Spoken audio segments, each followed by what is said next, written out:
Hey guys, it's Pirate Jake. I wanted to talk to you today about Flashback. It's the new Dan Simmons novel. He's the author that brought us the Hyperion series and Drood and Black Hills. Those are the ones I've read of his, and I really enjoyed them, so I thought I would pick this one up. The book draws its name from a drug that allows users to re-experience specific moments of their lives of their choosing in vivid detail.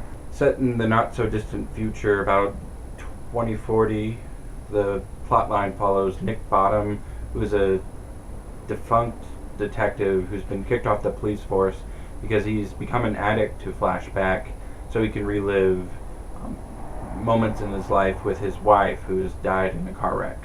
The plotline picks up with Nick Bottom getting a job offer to reinvestigate a murder case that he was originally put on when he first started his drug addiction, and he agrees to do it because he needs more money to continue this Flashback addiction.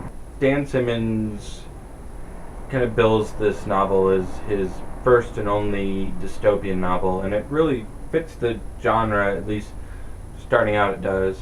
America's in shambles, 85% of the populace is addicted to Flashback, and everyone is basically living in little hovels inside of abandoned shopping malls.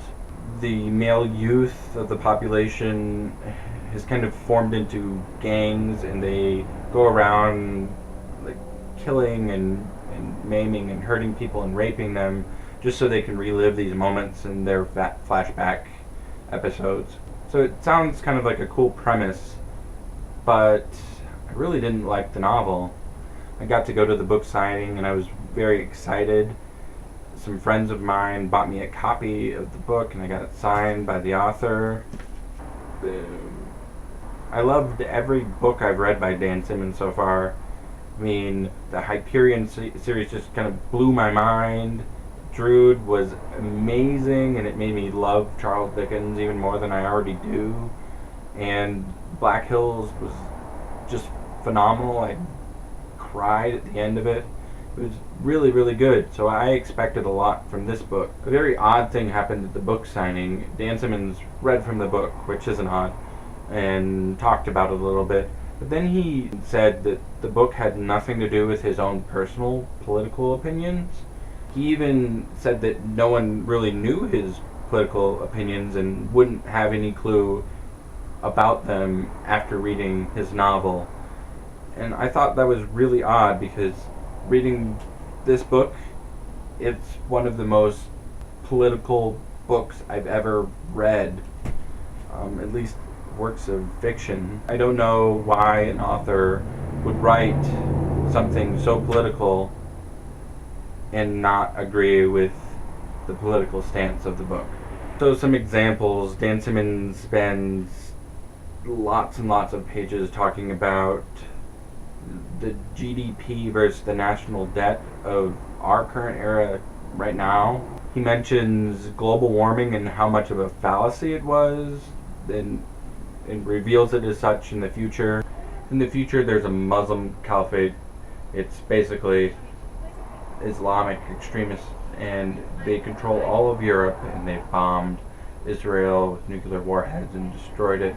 And Dan Simmons actually cites speeches from 2009 as reasons why this catastrophe happened. And he also cites current nuclear disarmament treaties as reasons we weren't able to stop this uprising and eventual takeover. I personally don't agree with any of these viewpoints, but I don't think that's really the point. The point is more that he wrote this book and it was very politically minded and had a very solid political stance, very right-wing, and I don't understand why someone would write a very political book that they didn't agree with. I think comparing this book to other dystopian novels might be very beneficial to understanding more about the book. Two dystopian novels that I've read are Anthony Burgess's A Clockwork Orange and Fahrenheit 451, and I think a lot of people have read them. I would say that Clockwork Orange focuses mainly on the breaking down of the moral fiber of society.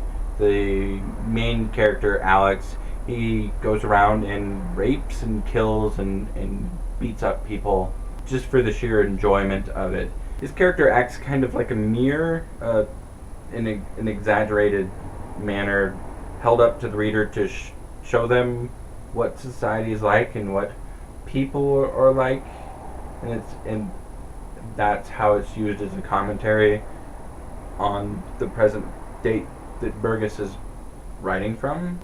Fahrenheit 451 is more talking about censorship and a de-evolution of critical thinking and intellectual thinking and creative thinking. Main character, Guy Montag, he's a firefighter, and firefighters in this future don't put out fires, they burn books. And eventually, in the course of the plot, he starts hiding away books and starts to find value in them and really questions this like self-imposed censorship that his own society has created.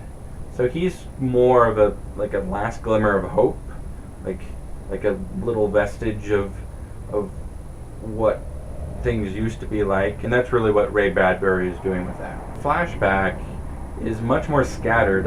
I can't really think of like one central idea that Simmons is really focusing on, and I think that causes a lot of problems. It's kind of this trees before the forest problem where he has all these little global warming is a farce and Islamic extremism is really bad, and he has a little bit of like violence of the youth, but it's all like smushed together. He doesn't really focus on anything.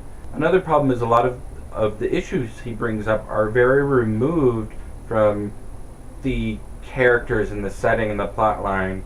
For example, the Muslim caliphate that he has created in Europe is all the way over in Europe.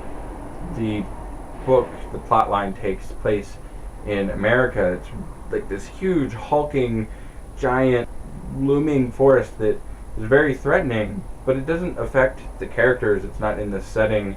It's really far removed. Even the youth violence aspect of the book lacks power. In, for example, Clockwork Orange, the main character is the one that is really violent. He's a sociopath.